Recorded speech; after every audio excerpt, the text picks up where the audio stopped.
Good morning, Anchorage, Alaska, the lower 48 and the rest of the world. This is Bruce Lindquist with his podcast, Wonderful Counselor. I'd like to thank all the countries and the states that have, are, and will be listening to the podcast. I'd also like to thank our faithful sponsor, Coffee House Theater, for being with me since the very beginning. Now, just a real quick word for parents. This is a teen and adult rated episode, so you might want to preview it first. In addition, I would highly recommend that you check out episode 1, The Package, and episode 2, The Crimson Tide, before listening to this episode, which is titled The Razor's Edge. Let us begin. Cathy was frozen, but indecision was not to be a friend, for if she listened to her, people she knew and loved would either be dead or begging death for their graves. Jack hadn't seen the email with the video streaming from the volcano, so Cathy decided not to burden him with the choice. Jack did, however, notice Cathy's countenance changed and asked in a concerned voice what was the matter. Cathy said she was just thirsty and grabbed a tray and collected all the glasses of sun tea and said she'd be right back. On her way, she clicked the heat to 80 degrees. Margaret offered to help, but Cathy said she wanted to do it for all of them and that they would toast Stephanie as soon as she got back. Cathy looked at her email, the clock the volcano had set, 4 minutes and counting. Cathy searched the kitchen cupboards for pure vanilla extract, found a large bottle. She poured it in each of the glasses, mixing high concentrates of baking soda. She found honey to mask the flavor and poured in barely enough tea to make the beverage the right color. Cathy returned quickly to the living room, and as expected, it felt like a furnace. She barely had time to make a toast, as each of them slammed down their drinks. Stephanie then excused herself for the bathroom. Cathy looked down at the clock. 3 minutes. Cathy engaged in polite conversation until Jack, Margaret, Jill passed out. She knew she had plenty of time, about 10 minutes until they would wake up. But she only had 2 minutes and 15 seconds left. Cathy ran to the Jeep, got the injector out of her bag, ran back into the house. Cathy prepared the needle, then knocked on the bathroom door and asked Stephanie if she was okay. But there was no answer. 1:45. Cathy knew she was running out of time. She kicked the door, which was quite flimsy, and it broke open. She stepped quickly into the bathroom, but there was no Stephanie asleep on the floor. She noticed another door. She tried to open it, but it was locked. 1:30. She knocked at the door. She called out Stephanie's name, but no response. She kicked at the door, but this one wouldn't budge. Cathy looked down. 60 seconds until someone erupts. What happened next would seem like hours to Stephanie, but it all happened in less than a minute. Stephanie had previously locked the door to the bedroom, and then she collapsed on the rug. The iced tea did its work. In her mind, she returned to being Susan. The night was filled with candles, soft music, and she was wearing a Victorian lace nightgown. She got out of bed having the most romantic moment of her life. Her body shuddered again. She felt almost breathlessly raptured by her lover, filled with warm sensations that danced throughout her body.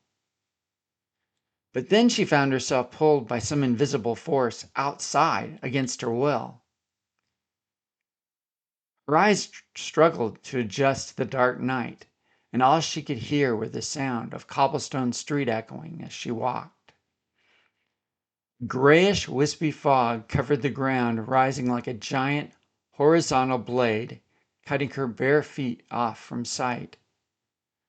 She sensed she was in danger. She strained her eyes to see, but all she could behold was inky blackness. She went back to where the house that held the bed she was lying in. She tried the door. It was locked. She knocked on the door. No answer. She then felt the lace on her body and wondered what she was doing out in the street when she was dressed for bed. She felt that pull again. Danger flash, screaming at her, "Get away!" Susan started walking a little faster, and out of the shadows came other houses. She looked in the windows and could see parents playing with their children. She knocked on the door, and thought to herself, "Is this how a ghost feels?" As no one heard her. It was like she didn't exist. And then she felt like she was being drugged further down the street. A deep sense of loneliness clung to her heart, and the ache for human connection radiated deep within her. She felt completely naked, although clothed, exposed emotionally bare in the cold night air. The pull then stopped. She heard the steps of boots echoing behind her. She knew she was not alone. She would have preferred being abandoned instead of maliciously pursued. She felt her heartbeat race as she walked faster with the sound of the boots echoing on the street behind her. Pain shot through the bottom of her feet and her legs now throbbing from running on cobblestone. Whatever it wasn't running after her, and for a brief second she held a little hope that she would outdistance it. Her hope was just a flicker on the candle, as the fog that was swirling around her feet formed a wall in front of her, and she ran right into it, knocking her to the ground. She got up and tried frantically to run in any direction, but the fog was impenetrable. She could not escape it. The fog then crawled its way up her body, to her mouth, literally taking the breath out of her, as she felt it trying to suffocate her. She thought she was going to die when it left her mouth, leaving her gasping for air. She stared into the blackness to see what was behind her as the sound of the boots approached. Familiar eyes were staring through her. She became hypnotized like a deer in the headlights. The fog walls lifted, as they were not needed, as she was held motionless in its eyes. Everything in her screamed run, but she was frozen in her tracks, so terrified to even breathe. The eyes approached closer and closer until she saw a face. It was her. She was looking at herself. She then went into slow motion. In the corner of her eye, she saw a shiny, glistening steel, and she watched and felt the blade thrust into her skin, seemingly forever, as her nightgown, now torn to shreds by the knife, was covered in her blood, and she collapsed on the street. Stephanie had woke up to the smell of blood, hers.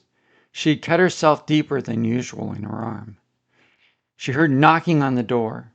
As previously, Cathy had prayed and then noticed that this was a Jack and Jill bathroom, which meant there was another door to the bedroom. She ran out of the bathroom and found the adjoining bedroom door. It was locked. Susan could hear Cathy screaming, "Open the door! I have only 35 seconds! Stephanie, please open the door!" Cathy was knocking more frantically. Stephanie opened the door, and Cathy rushed in. 10 seconds. She stared at horror at the sight that awaited her. Stephanie, now fully Susan, was wearing a solid white Alabama cheerleading uniform. She had white pom-poms in her hands. She was all covered in crimson red blood that was gushing out of her where she thrusted in the knife. 5 seconds. Cathy said, "Oh no, Susan." And with her last breath, Susan said, "I couldn't let you all make the choice. So I did this to save them." Cathy looked at the clock. It was 0, and then the stream on her email stopped. Cathy knew there was nothing she could do to save Susan. She called, and a voice said, "This is 911. What is your emergency?" Cathy reported she just found a woman who had committed suicide and gave the address, and yes, she'd be present when the ambulance and police arrived. She went back into the living room and waited for the effects of the beverage to wear off. By the time the blue and red flashed through the window, Jack, Margaret, and Jill were coming around. The room was a lot cooler, as Cathy had previously turned down the heat. Cathy met with the police and the ambulance staff and confirmed Susan was dead. Cathy gave her statement that Susan had left the living room, went into the bedroom, saying she didn't want to live. She explained how she found her and called 911. Jill, Margaret, and Jack were just staring at them all in disbelief, overhearing what Cathy said. Susan's body was removed and taken to the coroner. Cathy asked the coroner when she would be conducting the postmortem and where, and she received permission to join her, given Cathy's reputation throughout the United States as a forensic psychologist. They secured Stephanie now in Susan's home, and they all walked Jill home, who was crying for her dear friend. Margaret was inconsolable. Jill said, "I'll take care of her tonight, and I'll call you all in the morning." Jack and Cathy drove back to Jack's brother's John's at Northport, Alabama. "I just don't understand what happened," said Jack, perplexed. How did we all fall asleep, and you didn't? How did you know Susan was going to kill herself, and we didn't? And how did you manage to find the body?" Cathy looked at Jack, and he realized this was not the time for questions, and they spent the rest of the drive quietly grieving the death of Susan. Jill awoke and walked to Stephanie's house. She saw the blood-stained bedroom carpet.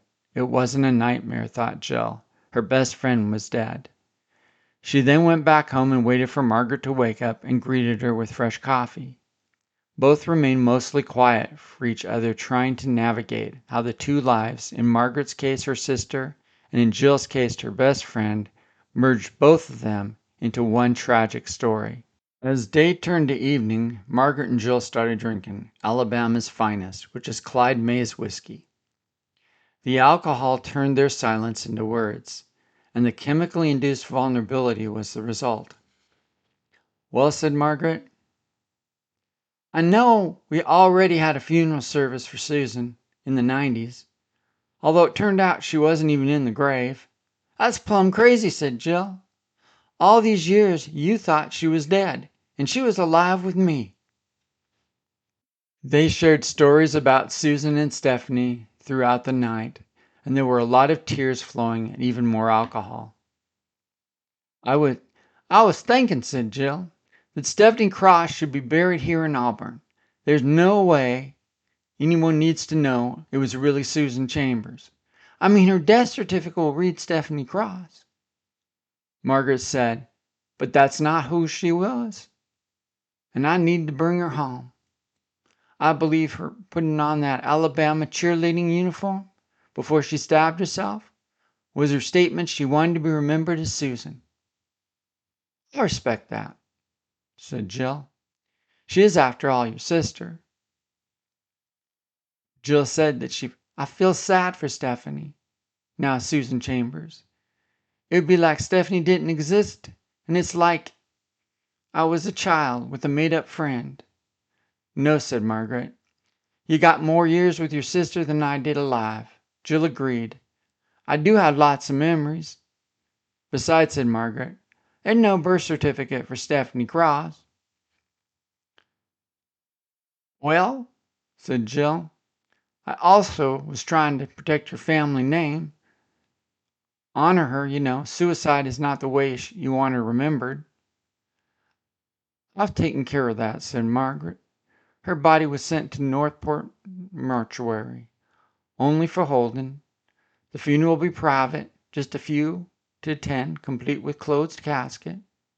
She'll be lowered in her original grave, like she'd been there all along." "Can I include some items for her coffin?" asked Jill. "Of course," said Margaret.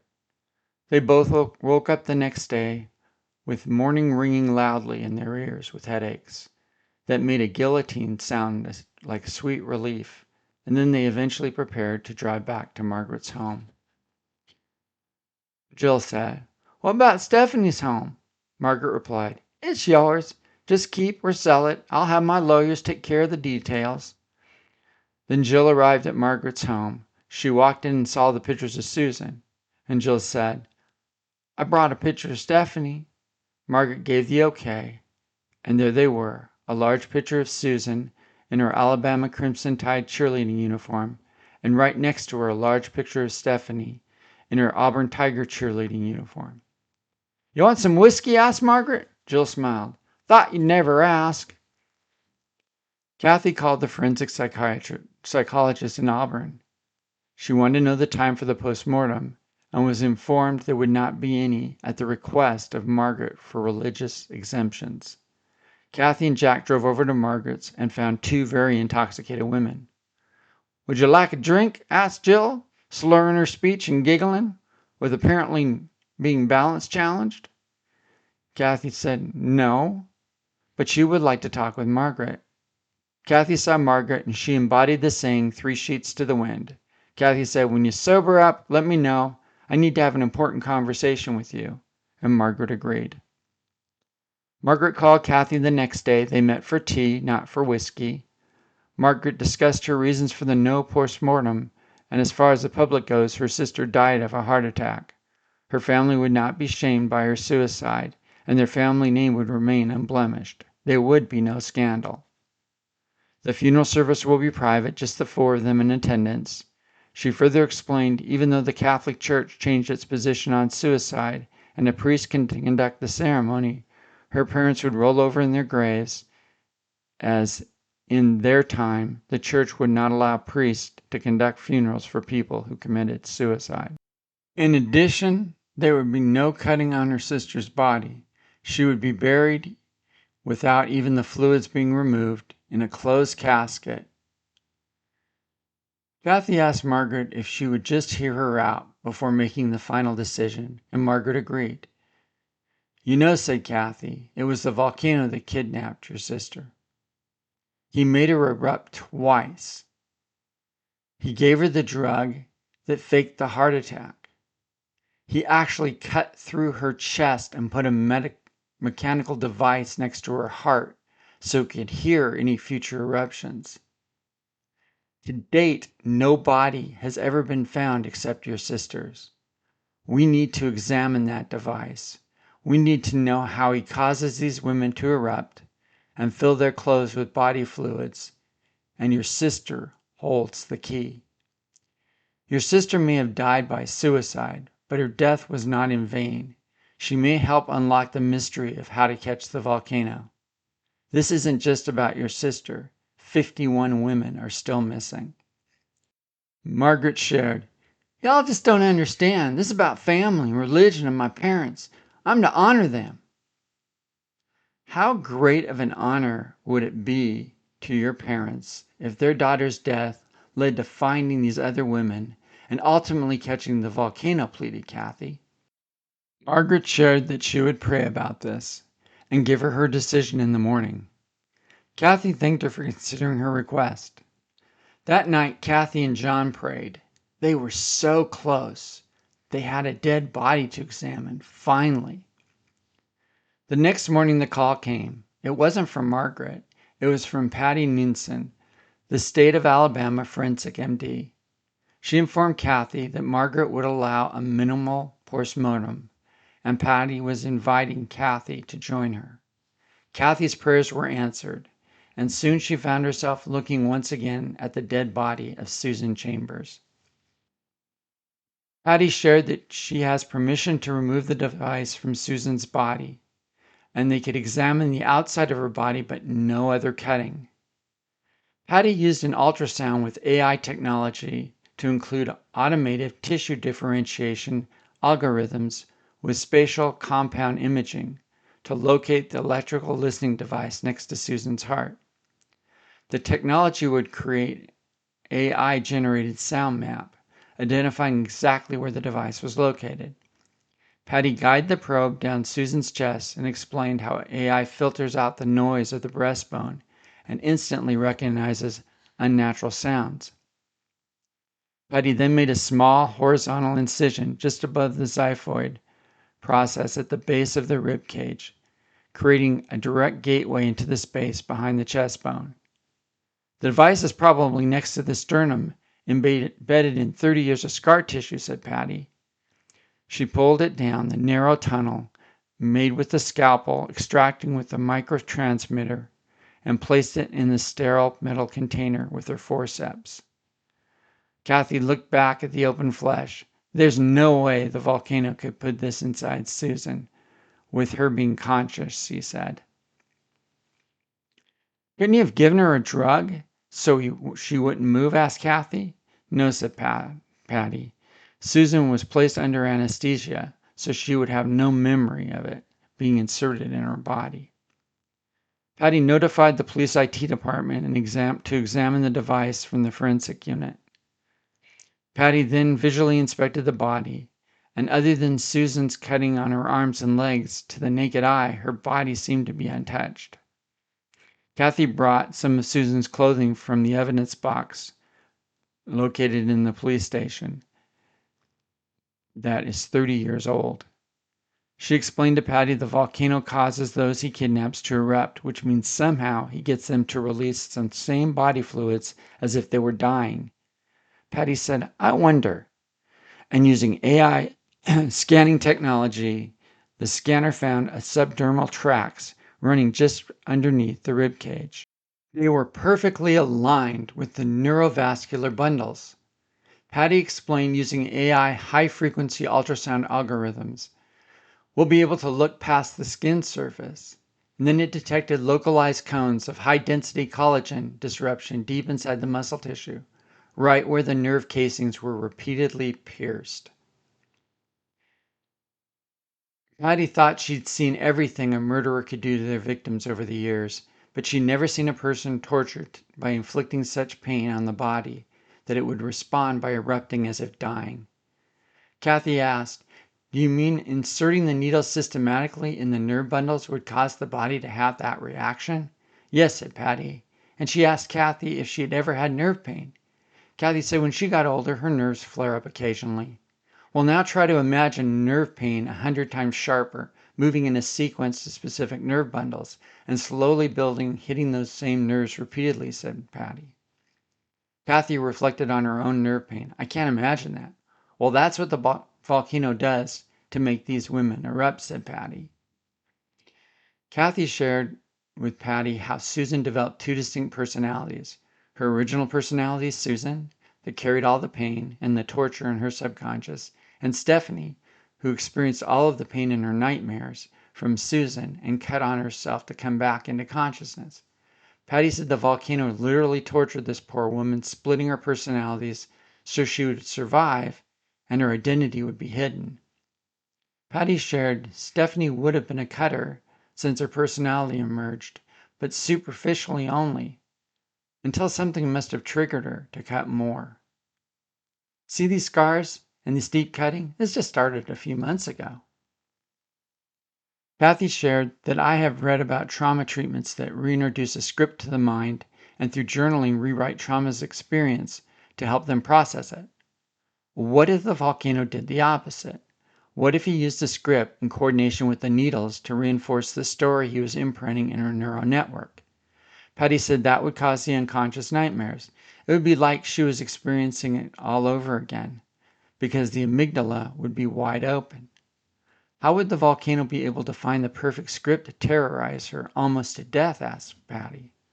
Well, said Cathy, in treating phobias and trauma, biofeedback is utilized. That would mean the volcano would use biofeedback to determine the words and images to evoke the strongest fear response. He then creates the narrative reinforcing that fear and puts needles in the nerve bundles to trick the body, and it's literally being scared to death. He wouldn't even have to use the knife, said Cathy. So he continued 18 minutes. Susan lasted a combination of neuralistic imprinting the script, which wasn't real, but the body felt that it was, and it caused the explosion or eruption. That's horrible, said Patty. No wonder her personality split. She's haunted by nightmares. They finished up their limited postmortem, and the body was taken for burial. As they cleaned up and eventually made their way out of the sterile environment, Bob, the IT staff, was waiting. Well, said Patty, what can you tell me about the device? Bob began. It's a bit archaic compared to today's standards, but at the time, this was cutting-edge technology. It's a cardiac monitoring device with military-grade covert surveillance. Back then, it was the first of its kind, implantable. Loop recorder. ILR.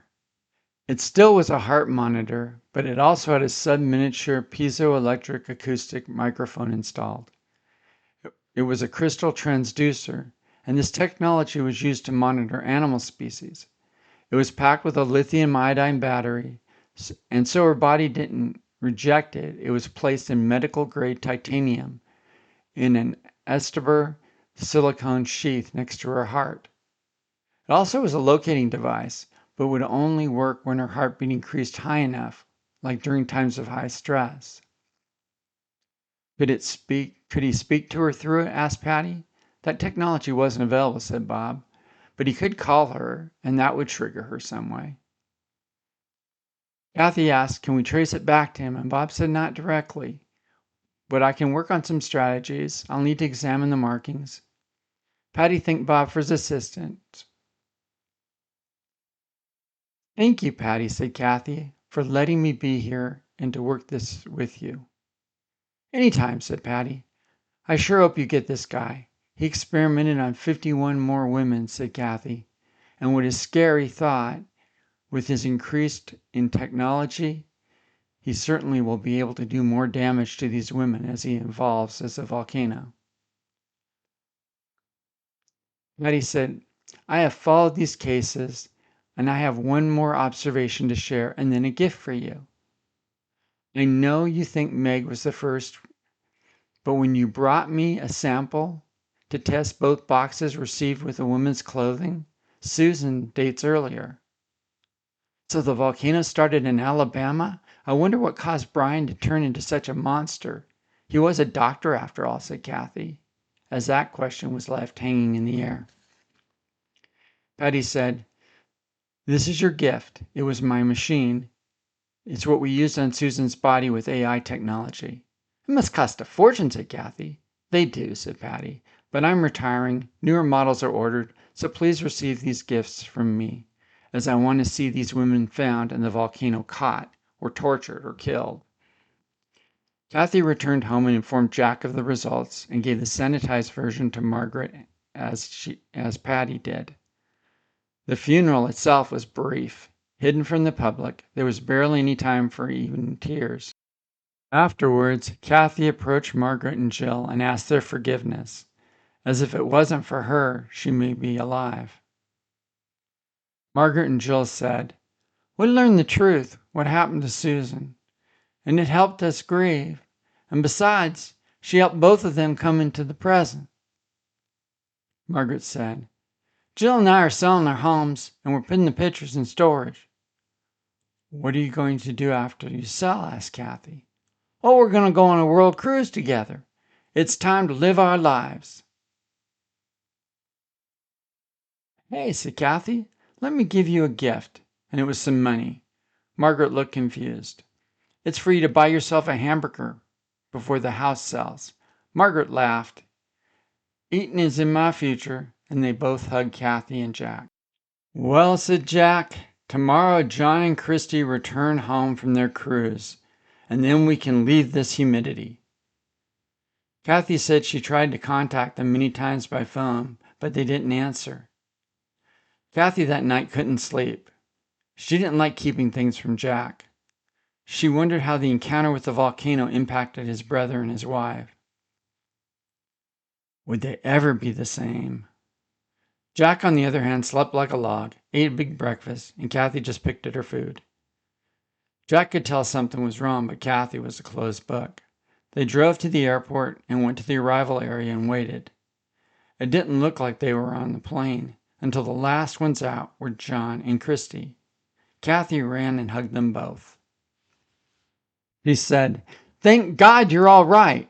John said, of course we're all right. We're only gone a couple weeks. Cathy was crying because she was so happy to see Christy and wouldn't let go of her. Christy said, it's all right, Cathy. We're home now. I had no idea how much you were going to miss us. Cathy knew something wasn't right, and she blurted out, you were kidnapped by the volcano, and your lives were in danger. John looked at Jack. Any more of that good whiskey left? Sounds like your wife has been putting them down. Cathy said that the volcano streamed her through an email and showed her a picture of them tied and threatened to make Christy erupt and John watch. Christy said, Cathy, we played a murder mystery game on the ship. It involved many of us, and yes, we were tied up, but we weren't in any danger. The old gentleman good-looking blonde-haired guy invited us all to the game, and it was so much fun." "That means," said Cathy, and she collapsed on the floor. When Cathy came to, she felt the pain in her arm of an IV. She opened her eyes. She was in a hospital. Jack was sitting with her praying, and John and Christy had stepped outside. "I'm glad you're okay," said Jack. "You had a heart attack, but you'll recover." "I'll never be okay," said Cathy. "I don't know how Susan knew, but she killed herself to save John and Christy." And then Cathy told him the whole story. Jack held Cathy's hand. "She died for nothing, Jack," Cathy said, "and I brought death to her door. I would have given her that injection for Susan to erupt to save your brother and his wife, but she took her life. She took her the choice from me." Cathy, through her tears, said, "Jack, it's like I killed her." John and Christy had quietly entered the room and overheard everything. They were not both in their southern happy selves. They understood the choice Cathy was willing to make for them, and were grateful and hurt for what happened to Susan. Jack spoke as kind as he could to Cathy. "You did your best, once again in a horrible situation." "It just broke my heart," said Cathy. "It just broke my heart." "Why don't we stop? The volcano is ahead of us in every turn. Let's go home and return to our lives," said Jack. Now Cathy did recover, and her and Jack thanked and hugged John and Christy, and they took the flight back to Anchorage. They both slept most of the way. They were exhausted when Ted Stevens Airport arrived underneath the plane. Jack drove Christy back to her place, and as they approached their porch, there was a very small package. They went inside, had some hot tea, went through the usual procedures, and opened it. Inside was "Welcome to Arkansas, home of the Razorback" postcards, and in the package was a container of 2 razor blades with dried blood on them. The postcard had written in red ink, "I still have Anna Jenkins," with the number 25. The phone rang. John informed him there was a package that was left on their doorstep today. Jack looked at Cathy, and she nodded. He went ahead and called the airport for their return flight back to Alabama. Anna was a heavy-set woman in her 60s. She walked slowly and deliberately to the cliff of War Eagle Bluffs, 60 to 80 feet above the water of Beaver Lake in northwest Arkansas. She got close to the edge before, but then backed away as she was deathly fearful of heights. She decided the only way she could be free from her nightmares is to throw herself off the cliff. Before she realized it was her sight that made her fearful, so she put on a blindfold, would spin her body around until she was so disoriented she didn't know which way she was facing. The last time she did this, she ended up walking away from the cliff and swore not to play Russian roulette, cliff diving again. But the last nightmare scared her so bad she couldn't bear living through another one. Anna this time got off the ground. She started humming the Alaska State song, saying the words, "No matter where." She was confused. She tried again. "You're in my blood, and I know you always will be. Arkansas, you run deep in me. You're in my blood, I know you always will be. Arkansas, you run deep in me." And as she walked, each foot hit the dirt ground until the next foot hit nothing but air, and she toppled off the cliff, screaming, and hit the lake below with the force of all 300 pounds of her. And then there was just deathly quiet water. So I introduced to you not an ethical dilemma, but an invitation to terror. Will the volcano continue to use Cathy and Jack's compassion against them so that he can further torment the women, or will the volcano overplay his hand? Once again, there will be more women erupting, and the volcano is just waiting to hear them scream. The next episode will be number 4 in the series The Package. Currently, the title is pending. Just one more thing. Regarding suicide, I have spent over 40 years destigmatizing suicide. So what Margaret believes about suicide and dishonoring family, the author of this podcast does not believe. And I know many people who have attempted, and unfortunately I know many people who succeeded. And if they knew Jesus, they're in heaven. Suicide is not the ultimate sin. Suicide cannot undo the work of the cross. So if you have a loved one that's taken their life, society might stigmatize that, but God doesn't. Jesus died for each of us, even if you've attempted suicide. God still loves you and reaches out to you with his love. All you need to do is embrace it. And you do that by giving your life to Jesus as your Lord and Savior, believing that his death on a cross actually took away all of your sin, all of your shame. He's willing to do that. Are you? See, these podcasts are entertainment. The gospel's real. And Jesus is reaching out to you today. Will you accept his invitation? The volcano has its invitation to death, but will you accept Jesus' invitation to life?